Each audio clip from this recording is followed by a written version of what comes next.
Let's take a look at the Cartesian coordinate system.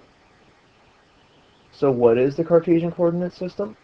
It's the result of taking our number line, the standard number line here, and rotating it to create two axes, which we'll talk about in a moment. And what happens is we have all this area in the four corners here. We can fill those in. Think of kind of like a battleship grid.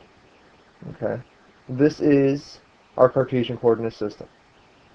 You see how we rotated it? So you have positive numbers on the right for our standard number line, and those become the positive numbers in the top. That's the y-axis. Okay. This axis becomes our standard workspace when we're talking about plotting lines and parabolas and S-curves.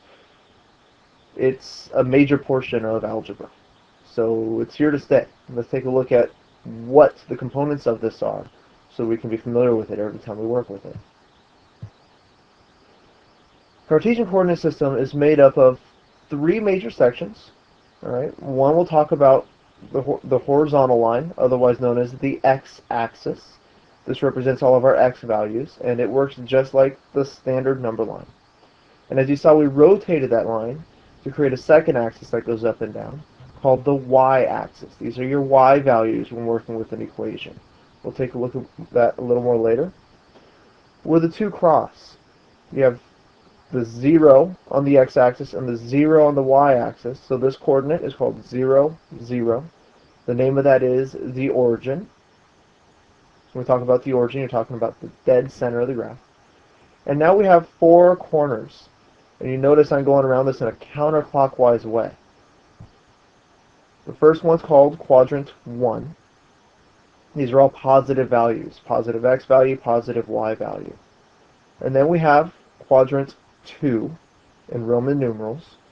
This has negative values of x, positive values of y. Quadrant 3 has negative values of x, negative values of y. And quadrant 4, positive values for x, negative values for y. Okay, so two axes, the origin, and four different quadrants going counterclockwise, labeled with Roman numerals. Now let's take a look at plotting points. When plotting a point, such as this one up here, 4, -7, you're saying you have an x value of 4 and a y value of -7. Anytime we plot, we start at the origin and we count squares, in essence, in the order shown. So first we're going to go 4 units in the positive direction. So 1, 2, 3, 4 units. You go over 4. And then we need to go -7 units in the y direction, up and down. So this is down. 1, 2, 3, 4, 5, 6, 7. There is your point.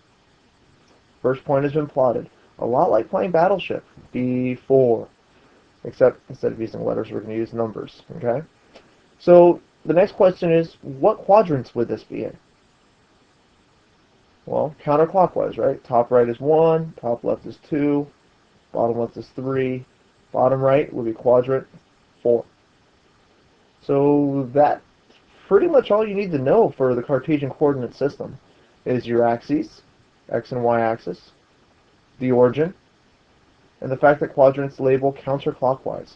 If you can plot a point, you can handle just about anything we need to do with the coordinate system.